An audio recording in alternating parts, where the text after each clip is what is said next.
Hello, everyone. Should I go first, Sheila? You know what, Judith, I would love to introduce you to everybody. May I do that first, and then we'll go Absolutely. ahead with me. Um, so Judith, lovely to meet you. Judith Burfoot is the founder of All Welcome Here. Judith is a Black woman, pronouns she, her, who moved to Prince Edward County with her family in 2009 to farm and provide a better life for her children. She has been active in anti-racist activities since her youth and been involved with efforts against apartheid, police violence, killings, sexism, homophobia within liberation movements, and addressing discrimination within institutions. Judith loves the county, believes in community, and thrives on bringing people together. So great. Again, great to meet you, Judith. And everyone, please meet Sheila Murray. Welcome to the county, even if it's only virtually. Sheila Murray's first novel, Finding Edward, that we'll be discussing today, was a finalist for the 2022 Governor General's Literary Awards and a longlist nominee for Canada Reads 2023. It was a 2022 Globe and Mail Best Book, CBC Best Canadian Fiction, 49th Shelf Best Book, and listed in Toronto Star's Best Books gift guide. The CBC named Sheila one of 6 Black writers to watch in 2023. And Sheila's articles and short fiction have appeared in Canadian magazines and journals, including Refuge Journal, Descant, the Dalhousie Review, Exile, Whitewall Review, TOK, Writing the New Toronto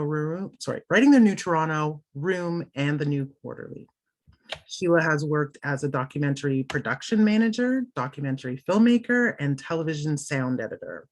She moved to the nonprofit sector in 2009 and now leads a grassroots volunteer-driven initiative that engages urban residents in adapting to local climate change impacts. Sheila has a BA in journalism and an MA in immigration and settlement studies from MTU, and she lives in Hamilton, Ontario. Welcome. Thank you. Welcome also to everyone online. We can't see you, but I believe that you're there. Hopefully some friendly faces. So Sheila, I understand this was your first novel. That's and right. Just reading through that list of accolades for her first novel, that must have been an incredible experience. What was it like writing your first novel and having all this acclaim? It was pretty incredible. I certainly unanticipated. It's been a great pleasure. It's been a great experience, actually, and it's sort of led to some wonderful conversations. Yeah, it took a long time to get the book published, and when I finally found a publisher, that was the big moment. And I didn't think much about it beyond that, but I've been really have enjoyed it. Excellent. I mean, your history with work in film and filmmaking and documentary is clear in your writing to me, right? You're very visual, and at the same time, you tell a really compelling story, right? At the heart of the story is a connection between Cyril, the protagonist, and Edward. Where we find there's a mystery there about Edward's life, and will Cyril and Edward manage to connect? I think at the beginning of the novel, Cyril presumes that Edward would be dead, but we find out relatively quickly that he has not died, at least early in infancy, and that there's a possibility for these two men to meet. So again, to remind everyone, you have the opportunity to put questions and answers in the Q&A function on Zoom. I'll read out the questions for Sheila to answer, but I have taken the liberty of preparing a few questions for myself for my own selfish desires. So I wanted to start out with the incredibly beautiful light that your book shines on Black Canadian history. You reveal a wide variety of figures and our contributions, and the expanse of that history is completely woven in the fabric of your novel, both in Cyril's story and in Edward's story and across time. So I understand you came to Canada as a teenager. So I guess my first question is, did you know any Black Canadian history when you came here? I didn't know anything about Canada. Okay, full confession. I was about 17 when I sort of finally, 17, 18, when I finally sort of got here. I moved with my family initially. And all I knew, my dad said, we're going to be going to Canada in about 6 weeks. So get ready to, pack up and go. And what I knew, honestly, this is back in the 70s, was I'm going to use the term Eskimo, which was used at that time. I knew Eskimo. I knew the Lumberjacks from the Monty Python's Lumberjack song, if anybody knows that one. And I, of course, knew Pierre Elliott Trudeau because he was like a big deal on the international scene. That was all I knew. So, as you can imagine, Black history, not at all. Not at all. And it wasn't the first thing I encountered when I got here, I'll tell you. It took a long time to get to that. No, I mean, I will share with you. So my mother was also from England. She's passed away now, but she was a white woman from England. She also immigrated to Canada when she was pretty young. She was 21. She came over on a boat after the war. Same thing. I think she thought this is a big open landscape of opportunity and let's see what happens, right? So, and obviously lots of things happen because the immigrant experience is never what you think it's going to be, right? I'm first generation Canadian. I'm not an immigrant, but I certainly have a lot of that in my history. So coming to Canada, not knowing any Black Canadian history, where did you learn it? Well, I should say, sort of preface this by saying that my dad was Black Jamaican, and my mum was white English. So, and I was born and raised in England. So I'm a mixed ethnicity. So that you carry with you, right? And that's something that is a visible piece of who you are. And depending on who's looking, it can mean a whole lot of different things.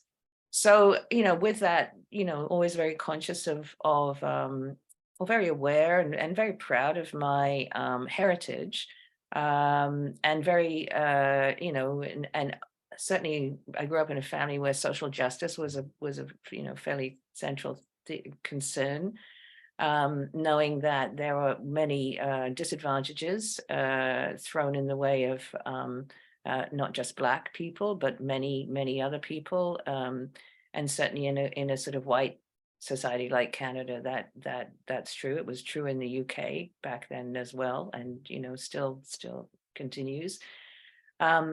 And so I think it was just a natural thing to sort of look around and to sort of see what sort of Black history had come before. The high school I arrived at, I was one of 3 Black kids in a high school, fairly big high school. So that sort of raised some consciousness as well around what that might mean. And then I studied journalism, and I guess I'm thinking it was probably as I was doing that I wondered where the stories were, and the Black stories were in Canada. And as I said, one of the first things you discover is that it was a Black settlement all the way across this country. Mm-hmm. And in any of the places where it happened, and there's a historian or an amateur historian or somebody at the church who's collecting the bits and pieces of the history, the first thing you'll see on a website, and he says everyone has a website, and the first thing you'll see is this is a story that never gets told, right? This is there's a piece of hidden Canadian history.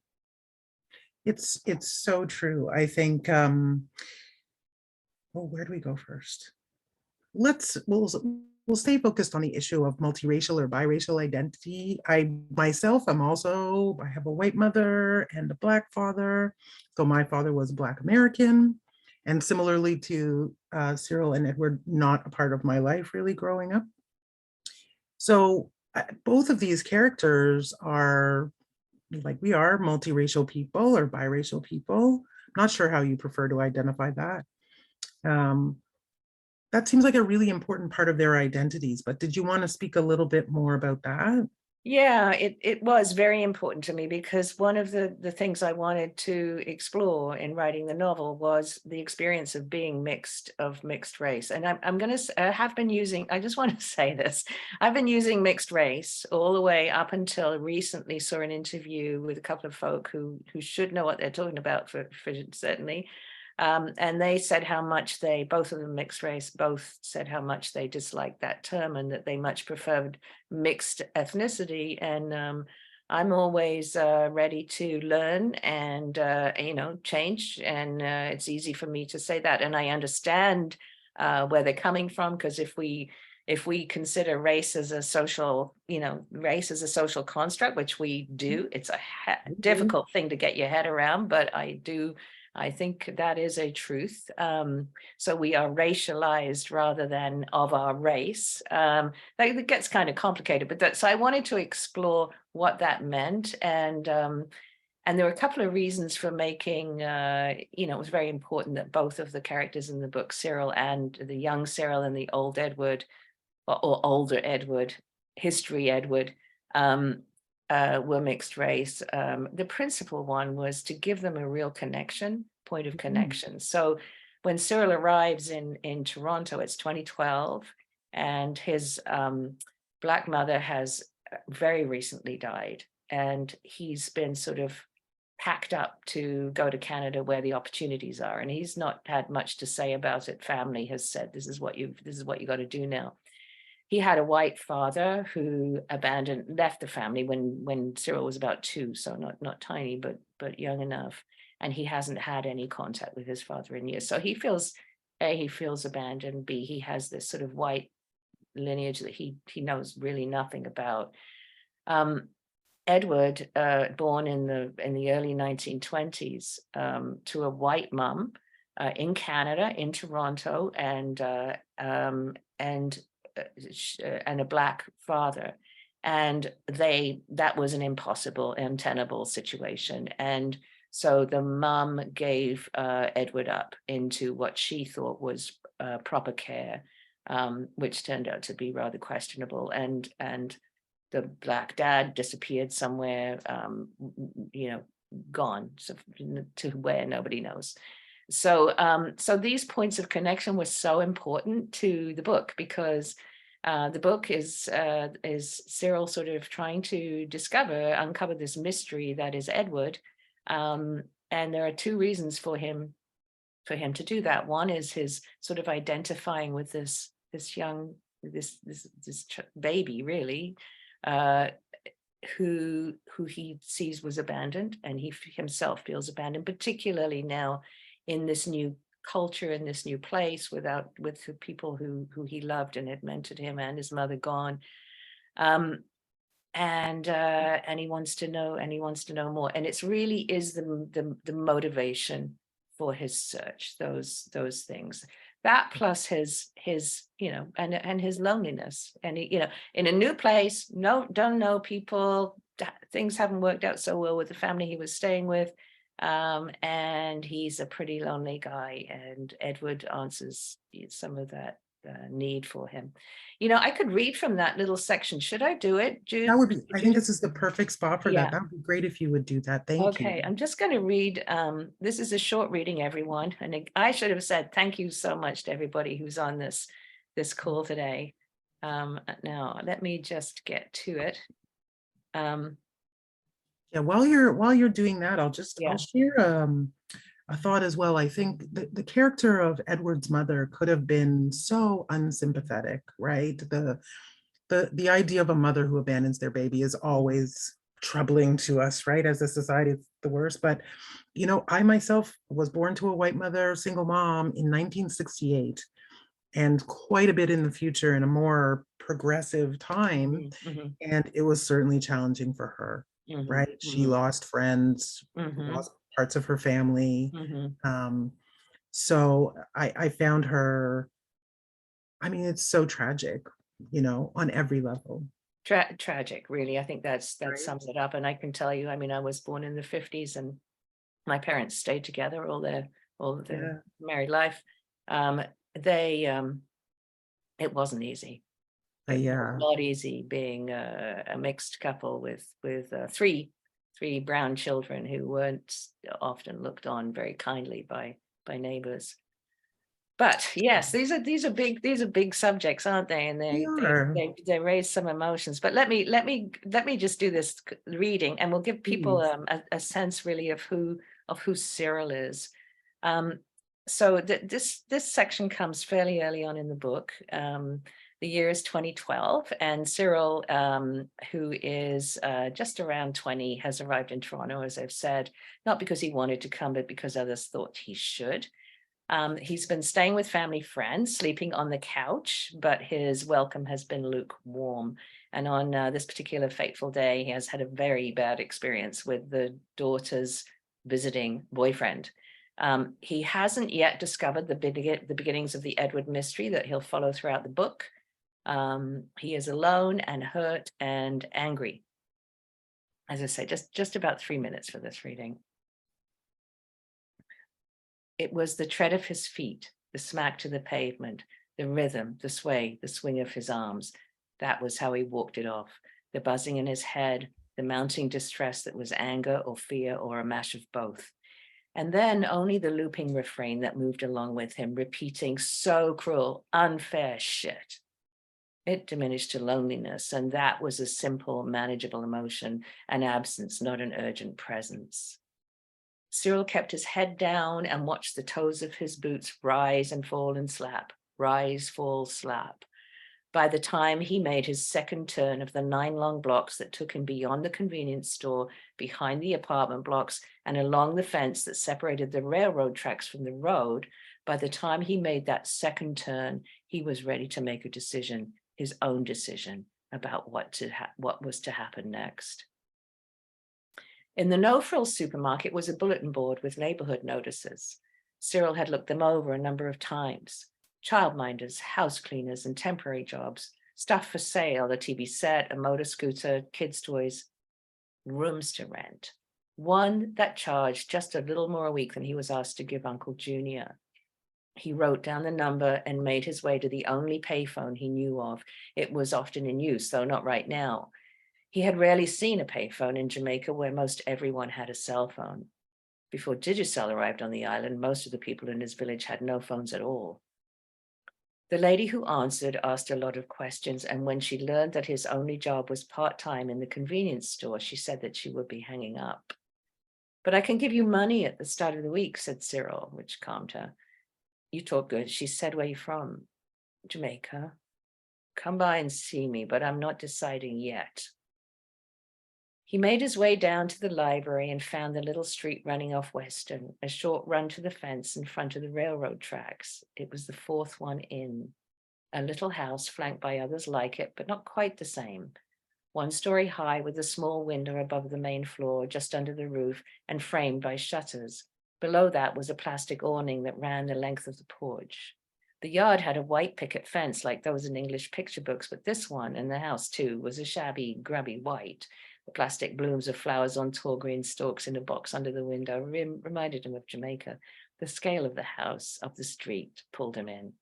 Small enough to navigate, to understand, to maybe feel at home. He opened the gate, one hinge tied with a coat hanger, and walked to the door.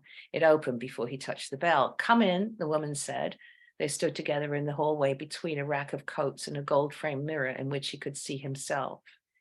She was a dark-skinned middle-aged lady. She asked again for his history and the source of his income, for his future plans, why he was here in her neighborhood. Satisfied, she led him downstairs that were lit by a motion detector and into the basement of the house. A real bed. The room smelled musty, like a place under the ground, which it was. There was a toilet that she said no one else would use, a shower stall, and a sink. Luxury bonuses, the lady explained. He would not find these amenities for this price anywhere else in the neighborhood. The room was small. The other half of the basement was hers and full of boxes. He would utilize the nearby laundromat. The microwave and kettle were his to use along with a tiny fridge, which meant less time in her kitchen. He would share the big fridge upstairs for overflow storage, and he might use the stove if he really needed it. He would use her kitchen either before or after she was finished cooking. a further list of rules, the breaking of which would result in immediate eviction and loss of deposit, he dismissed as irrelevant. No girls, no drugs, no weapons, no parties, no pets, no mess, no late night noise, no loud music, especially rap. The lady was adamant, and Cyril was smug. None of those applied. He said, "Don't worry about me, Miss Beale. I'm quiet. I just got here, so I don't have friends. I'm focused on my university studies. That's it." She took his money and gave him a key. $10 if you lose it and I have to make another. Then she asked about his parents, and he answered that his mother was dead. For the first time, she softened. "Your mommy, but you're so young." Cyril looked back at her and shrugged, played his bottom lip between his teeth. Then she was back to skeptical. "Okay, we'll see what happens. Remember to leave the kitchen exactly as you find it."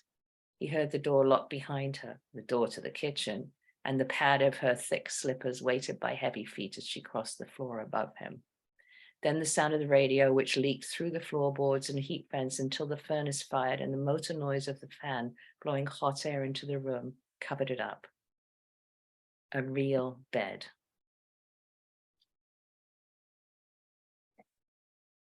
Thank you.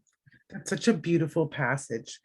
And it made me think, as I hear you reading it now, having finished the novel, about how different that experience is for Edward Yeah. at his age. You know, as a young man, Edward didn't have a room of his own, or a bed, or even access to a kitchen that he could use to cook in that way, right? Or access to university. Yeah. They're very different people, and I'm certainly grateful to live in this world with some of the social services that we do have. But do you want to talk a little bit about the differences and the juxtapositions of Edward's time and Cyril's time, and what that gave to Cyril, or maybe even what it took away from Cyril? Yeah. Any question. I think when I started the book, one of my thoughts was so much changes, nothing, so much doesn't, right? So I was thinking really about the experience of racism in Canada. I mean, there've been tremendous changes, obviously, but somehow there are still people who are impacted in the same way that always was, and we haven't figured out, I don't think, even how to have a conversation about that yet. So in part, this book is a conversation about something like that. So yeah, Edward was, as I said, given up into care, and it turned out to be a sort of a workhouse, of which there were many around in the 1920s in Toronto. Did various jobs depending on his age. I mean, he was working at 4 years old, sort of picking up bits of loose coal and things like that. He was busy. He was a busy child. He learned how to survive in a really uncomfortable, unpleasant situation, but that was really all he knew. But then as he grew and grew to an age where he could actually sort of step away from the control of the people at the house, he took up his own work as a newspaper salesman and worked the streets, lived in sort of doss houses and things like that, whatever you can manage when you're just scrambling together any kind of a living. So that was his experience. And as we can imagine, if his life were to continue, then life was going to continue along those lines. He wasn't going to magically get an education. There are neither of these two characters is exceptional. I think that's important to say, but I think they're very human. They have the similarities I think they have is a sort of depth of compassion, sort of gentleness, and those things are what they hold, I think, very similarly. But they're not exceptional people. They're just good people, you know. So Edward makes his way as best he can, and Cyril is the one with the advantage because he'd had a mentor who had left him a little bit of money, and although his family didn't have money, he'd had this gift to bring with him to Canada, and that's why he could afford to take classes at a university. And again, so now you're there, you're gonna do well, you're gonna come out, you're gonna earn a living. It doesn't matter what you do, but it's got to be some kind of secure, stable living. And then you're going to help support the family back home, because he has two half brother and sister back home in Jamaica who are considerably younger and need help. So that's kind of that story. Yeah. It's a great part of the story. So kind of talking about immigration. So this community here is, we experience immigration and new residents who are primarily Canadian, right? And we struggle in this community with new community members, but we also experience immigration and people in this community who are, it's an agricultural community. So they're migrant workers who do farm work, which is a different kind of experience than being a university student. Yeah. Right.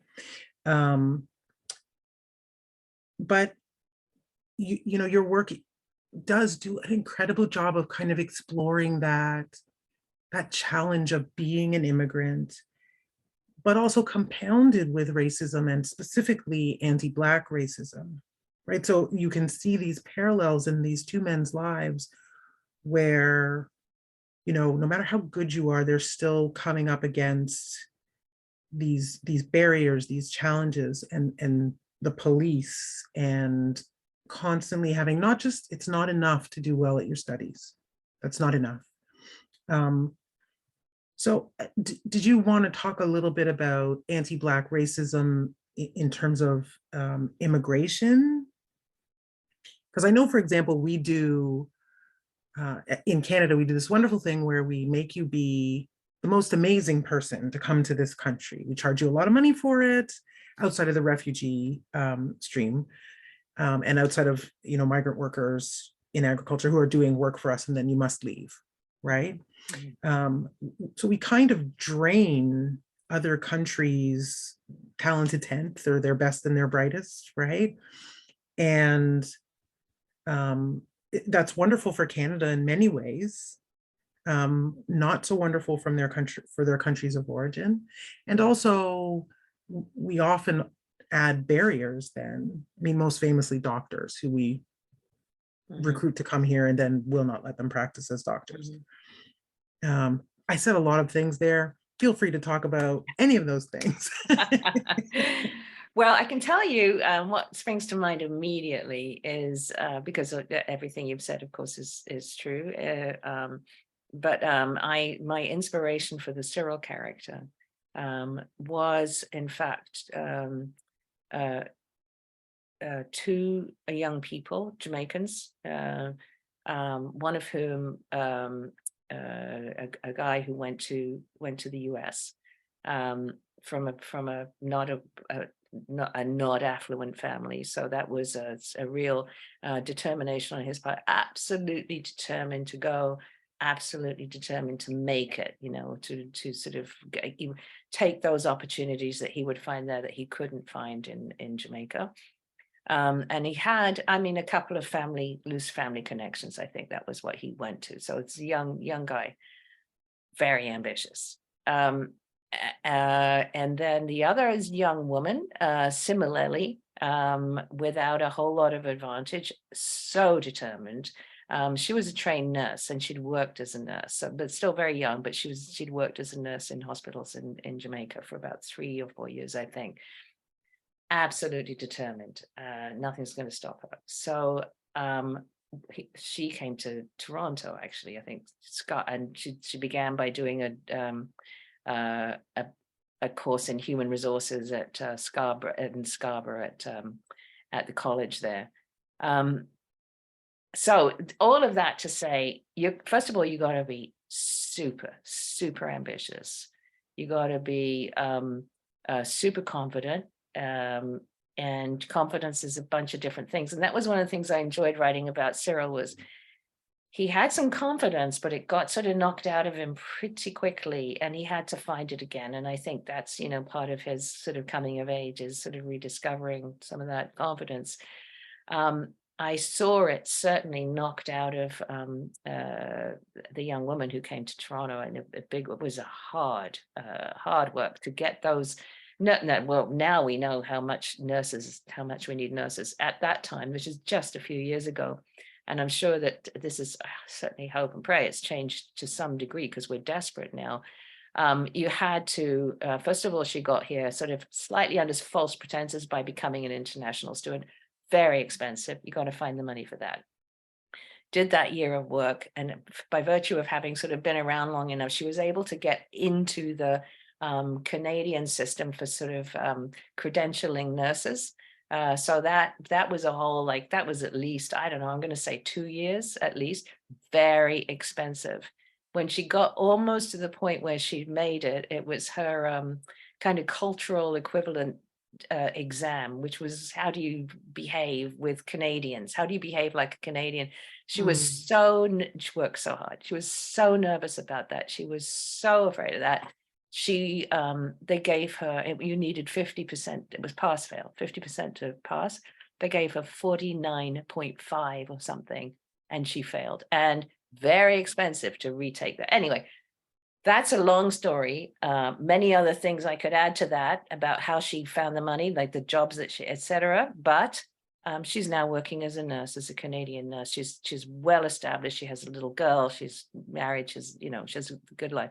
And the young man in the States is just on June the 9th will graduate with a PhD from an American university. Wow. So all to say, really, the folk who come they've got to have some kind of little financial piece that can help them do it, and that comes from family usually. But more than anything, they got to have that. They got to have that ambition and determination, and that makes them special people. Right. It really does. I think, I certainly talk to people about anti-racism, but it's works like yours that kind of, as you tell the story of somebody simply trying to exist and go to school, that there's, oh, this happens, now this happens, and this happens again, and now this thing happens. And it gives people a genuine, more of a genuine understanding of, the existing while Black can be a series of doors shut in your face, where those opportunities aren't as simple as just go to school, right? There's more that comes with that. Is it doable? Yes, it's doable, but it isn't the same process for everyone. I think, when you read the first passage there about, or we were talking earlier about, someone from Jamaica coming to Canada and how cold it is, right? It isn't just the weather, right? We can be very much people who like those of us who belong and who are in our circle, and very rejecting in every way of those who are not, right? Again, something that we're kind of wrestling with here in Prince Edward County about who belongs and who doesn't, who is us and who isn't, right? And I think that's something that's also explored in your book. I wonder if I might ask you to read that second passage, and then we can talk about Africa.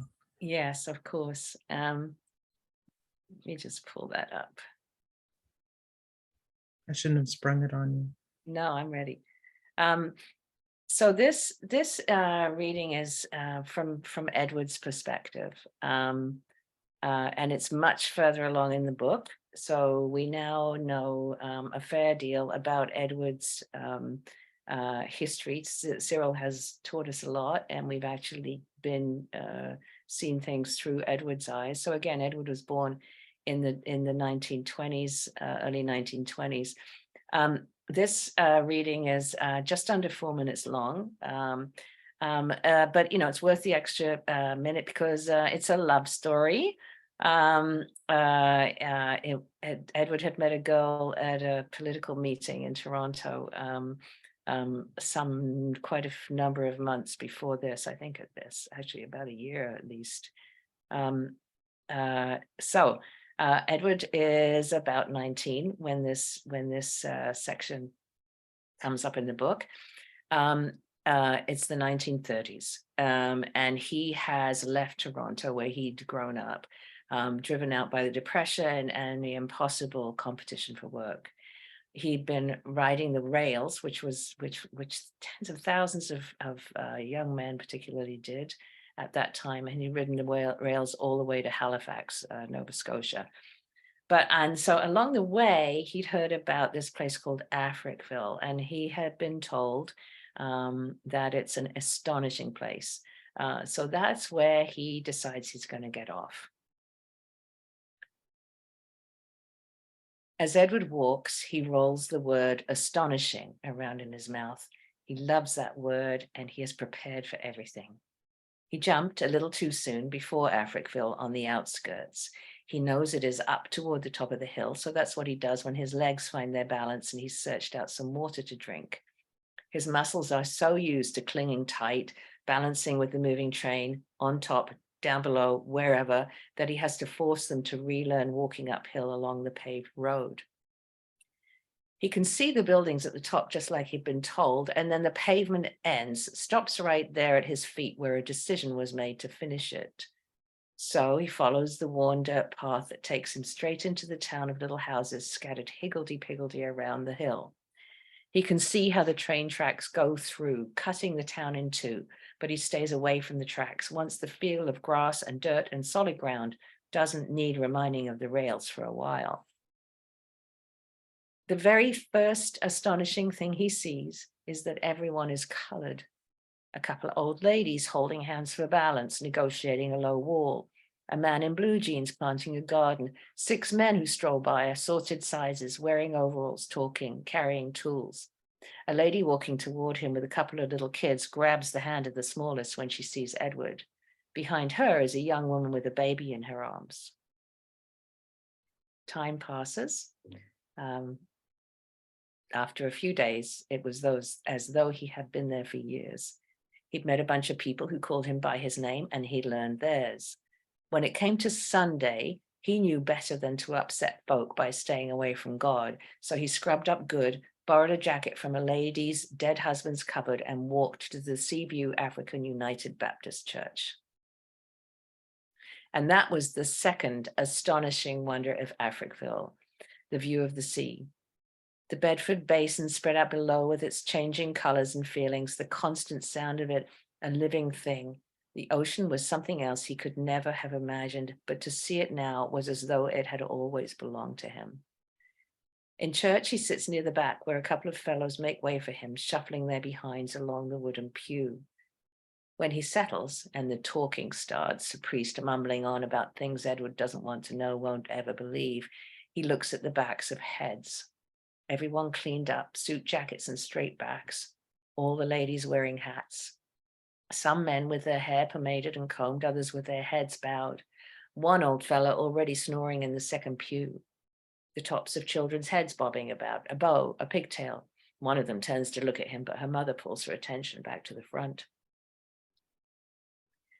Off to the right, about 4 pews down, there is one little hat, bright blue with a slip of lace hanging down behind. And below the lace, a navy collar, then shapely shoulders compact in a royal blue dress. The back of her neck above the navy and below the lace is straight and attentive. Her long neck. If he could see her from the front, he knew that her throat would be as long and as delicate as the ballerinas he'd once seen in a newspaper picture. For a moment, he panics at the violence of his question. What if it's not her? He holds his breath, and the panic is gone because he knows now without a doubt that it is her. He knows her throat so well that the taste of her skin now tickles salty over his tongue. Celia sits there with her back to him, just 4 rows down. She is the third, unequaled and astounding, astonishing wonder of Africville.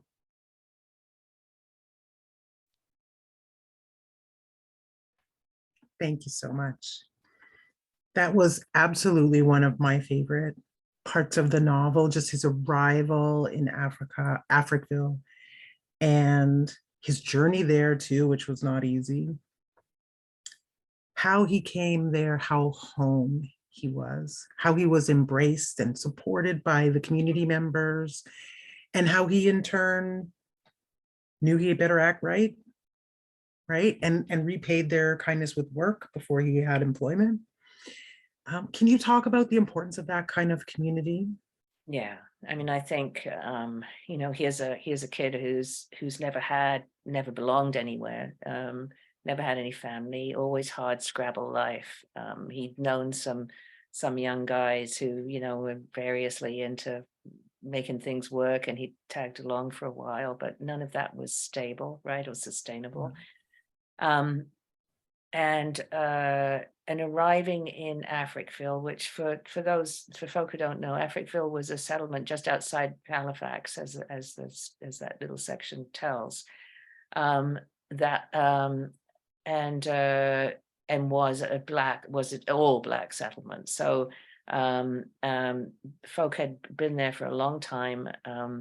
But one thing they'd never been allowed were the city services to really sort of effectively run, you know, a community, the sorts of things that we would just take for granted, like running water. They weren't given any of those. That section talks about how the road stops. Well, the paved road just stopped, and then the rest of it was dirt path. So they were never given any support from the city of Halifax for their community, but nonetheless, it was a thriving community with its own school. They were very proud of being from Africville and part of Africville. And I should also say that all around Nova Scotia are the black settlements. When we started, we talked about how there are black settlements all across this country, all with a story to tell. But in the 60s, Halifax had some interests that could be met by getting rid of Africville. So despite the fact that people owned their own houses there and so on, they declared it a slum because it didn't have running, because people lived in conditions that people shouldn't be living in. And that was very, very definitely because they'd never been allowed the right conditions. And they essentially bulldozed the place down. And in fact, the church, which comes up in that section, was bulldozed down in the middle of the night. And that really was the end of it for all of those who'd fought so hard to keep it. And then there's a long story about what happened to those folk. So it was very, but you know, that was yet to happen. And when Edward arrives there, it's a black community. There are people who look like him. It's a very big deal to be in a community of people who look like him. Once they got over a little bit of skepticism, because you don't trust every young guy who blows into town, especially during the Depression, right? You got to keep your eyes on them. But he pretty quickly gets is taken up by a really great family, and for the very first time in his life feels he belongs. And of course, you know, super bonus. I mean, how could this not have happened? Because one of the first, you know, because he so quickly runs into this young woman who he had loved in Toronto, and she was the meaning of everything for him. So it was a very special place. Yeah, I hope you can still hear me. Yes, I can. My laptop is doing something weird. Uh-oh. I can't see you anymore. So I just want to note that it's about 1:45, and I haven't seen any questions in the Q&A. So I just wanted to remind everyone, if they wanted to use that Q&A tool, it's at the bottom of your screen. You just press Q&A and you can enter a question. There's an option to ask a question anonymously. If you're feeling a bit shy, you can use that too. Yeah, and please do. I am happy to answer really any questions about, you know, what it's like to be a writer. I imagine that there are writers on this call. I'm guessing, and so I'm happy to answer any of those questions, anything at all. Please feel free. And while we give you a minute to do that, I think one of the other things, segueing from Africville, which if you are on this call and don't really know the history of Africville, I genuinely invite you to learn about it. This is a library call, so I'm pretty sure the library folks can help you with resources, but it is a wonderful story, and also, of course, a kind of another shameful Canadian chapter. But it is also a powerful, wonderful story. It's a really great story about community and community organizing, though the bulldozers are not a happy ending. Yeah, and I think there are people, people are still celebrating Africville. I met wonderfully at a book event recently. I met a woman who was in Africville as a kid, as a child.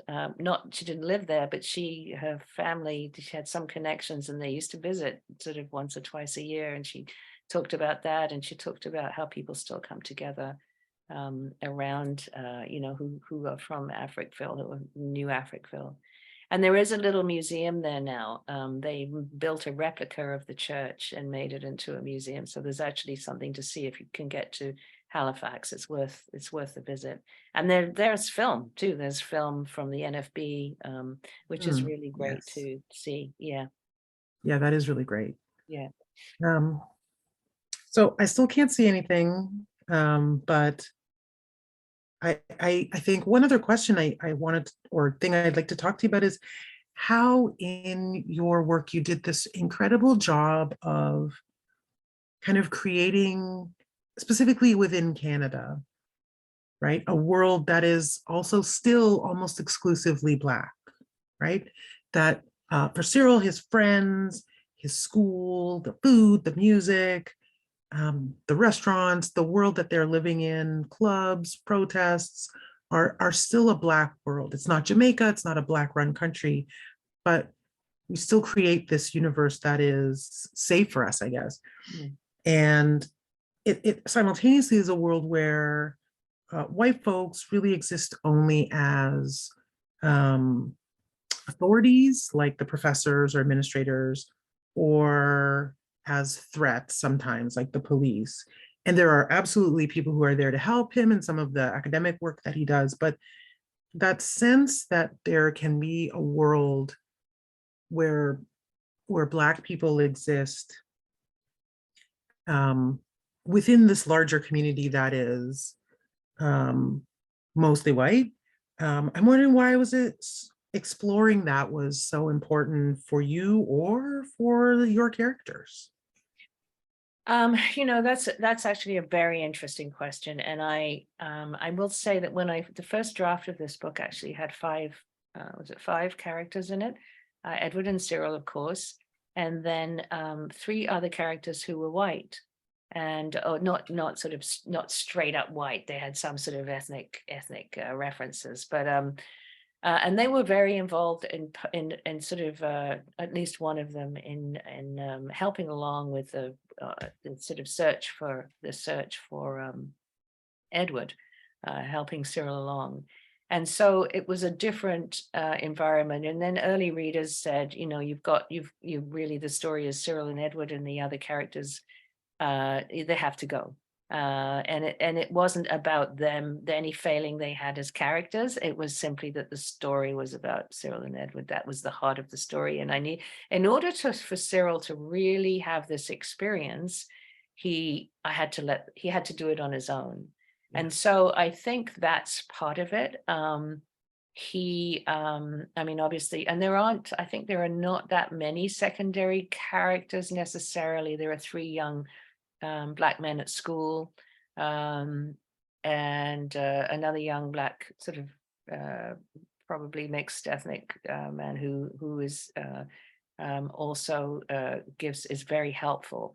Those are the people who sort of take him up. I mean, I think that's what happens for him. Those are the folk who see him and they see a guy who's obviously sort of struggling a bit, and they take him up and support him. So it's that, rather than sort of a dismissal of a white connections, simply that it was the Black folk who saw that he was, that he could use some help. And there were few. There were like three of them that actually did this. I really would hope that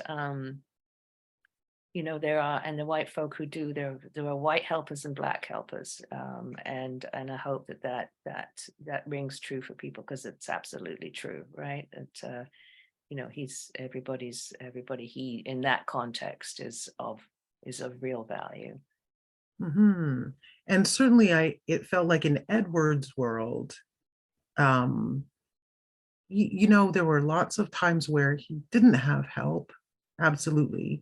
But when he did, it was everyone, Mhm. right? And I know we think about, or I think about Cyril's relationship with Pat, who we haven't mentioned at all. Yeah, Sorry. yeah. So important, right? Yeah, yeah, right. And again, now I feel like I have to like push all these questions together because we're running out of time, but I'm not going to do that.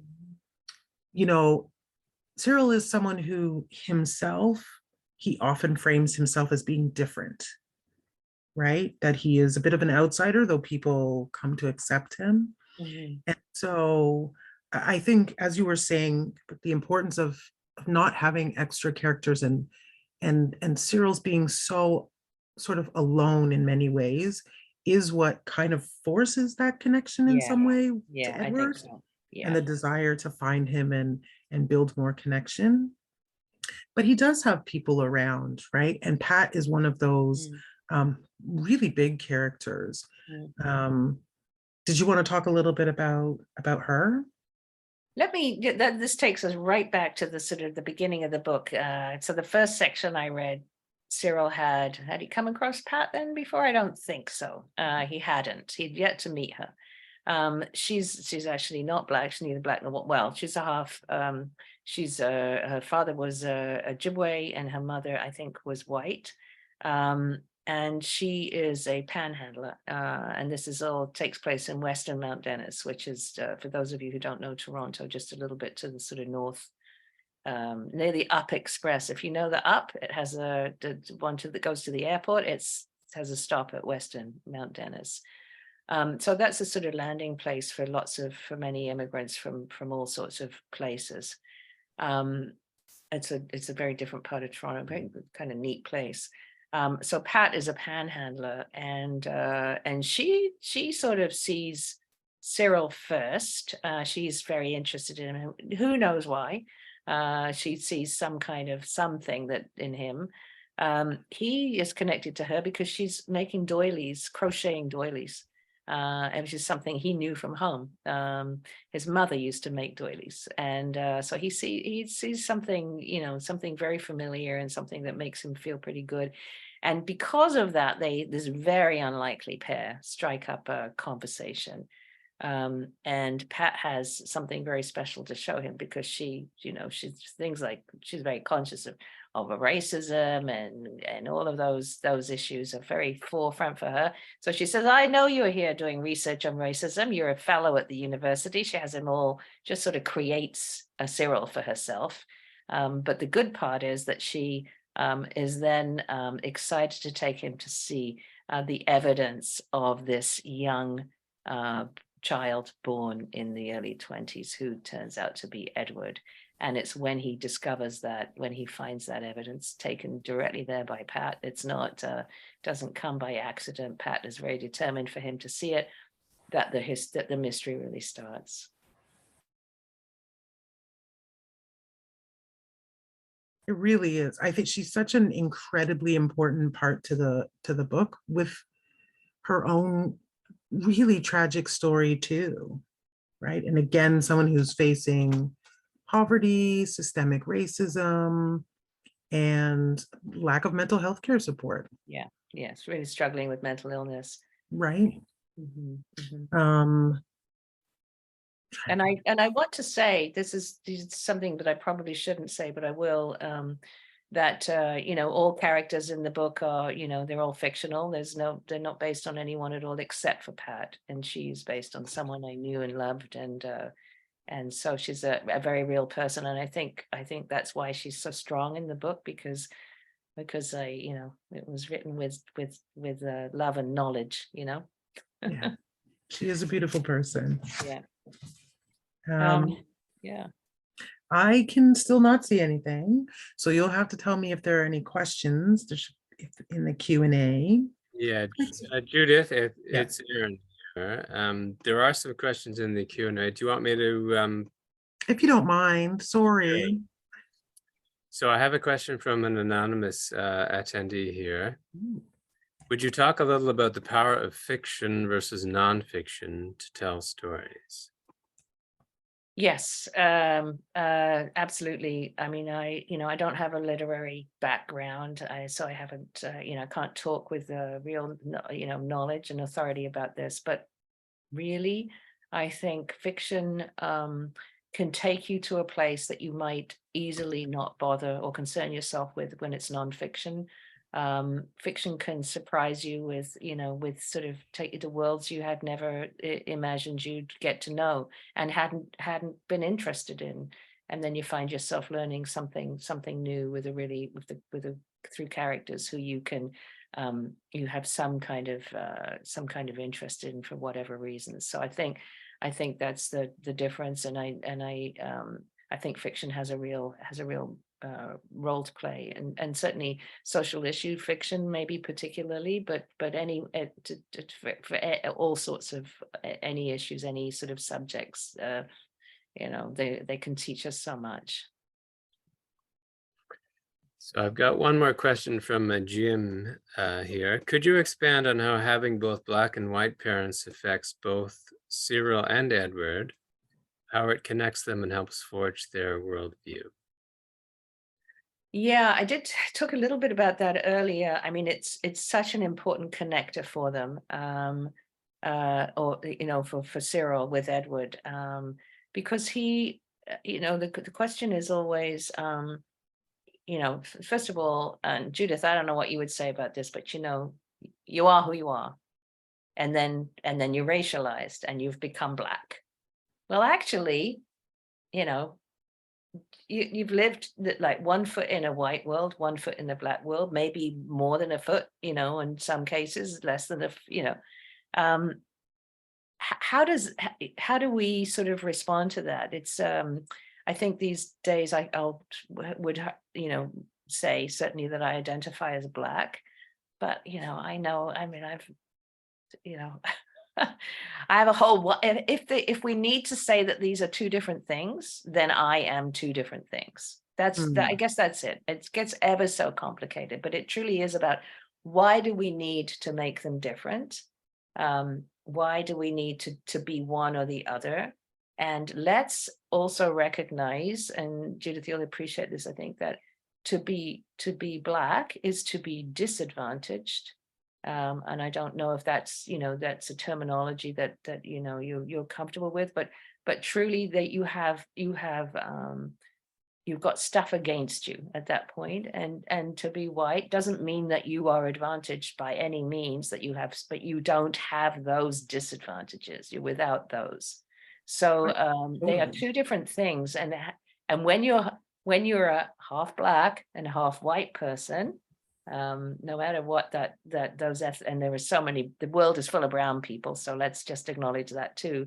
But what does it mean? This is my question. I didn't answer it in the book, but it was certainly what I was looking for as I went in. So thanks. That's what I was looking for. Yeah. Yeah, I don't have an answer either, right? It is one of those things, like you, I also identify as Black. And I think saying that being Black in our world is a disadvantage is just the truth. So I don't think that's controversial. Again, it doesn't mean like we just lay on the floor crying all the time, because it's also pretty wicked, and we have good times. But there are systemic disadvantages to it in many spaces. But it's kind of a, it's a puzzle that we puzzle on for a long time. And I also want to be clear that there are advantages to being Black and being light skinned. Absolutely. Right? Yeah. Like there is colorism within Black communities. Yeah. So that there is that advantage. But it's a really complex issue, especially when you are trying to wrap your head around, as you said before, race is a social construct. It's not a biological fact. So then it gets even more complicated. So you It's ever know? so complicated and ever so fraught, because there are people who truly do, whose experience is who have not had a good experience, Yeah. to put it lightly. And that continues. And so, that's something that we have to figure out. And I will say, Judith, one thing I'm really proud of with the book, and maybe it's a good place to end. I guess we're at time now, but just that more than a few people have said to me, they've just, having read the book, they've just never thought about it before. And Wow. and I think, from my perspective, I think, wow, really, you never thought about it? And I think, why would you? It's not your experience. Not hasn't been. I mean, it would be a good thing, but and now they have. So that's, I think, probably why again. I mean, that's an answer to the sort of fiction question too. Did you get there? Would you get there? So with nonfiction, perhaps not. It becomes very academic then, perhaps. But fiction works. What an incredible thing to hear. That gave me goosebumps, I have to say, honestly. Yeah. That's incredible. I think we are at time now. I don't want to disrespect your time or the people who attended. So I will say, on behalf of myself, it's been really amazing to get to know you and chat with you. And thank you on behalf of All Welcome Here, and especially on behalf of the libraries. And I feel like there's somebody else, but I literally have a black screen and I don't know who else I'm supposed to say. Sorry.